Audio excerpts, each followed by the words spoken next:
Предстои сезона на варење ракија и голем ризик од затнување на канализацијскиот систем во многу делови од Штип. Секоја година граѓани кумињето го истураат директно во системот, поради што за ИСАР креираат големи проблеми. Дефинитивно ни ствара проблеми во тековното редовно, меѓутоа и дополнително одржување на атмосферските и на фекалните канализации, кои што се затнуваат и запушуваат и предизвикуваат голем проблем во нормалното функционирање на истите.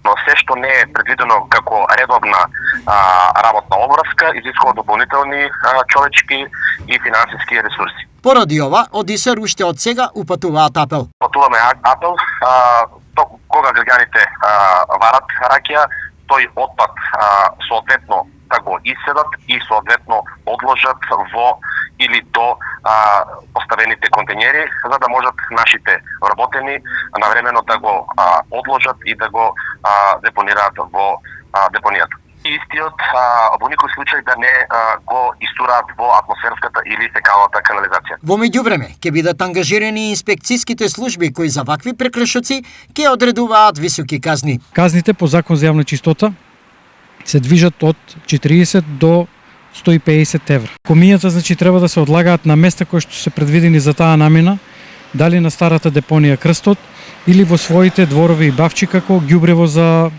своите земјоделски производи. Освен кумињето, казни се предвидени за несоодветно складирање на дрва за огрев. По истиот Закон за јавна чистота, оставањето на јавна површина на огревни дрва, периодот е предвиден од рок од 7 дена, значи сопствениците се должни во рокот од 7 дена да ги исечат, да ги складират во своите дворни места, во своите простории. Доколку не ги складират, по Закон за јавна чистота ќе биде одредена глоба за прекршителот, односно 40 евра во денеска противвредност.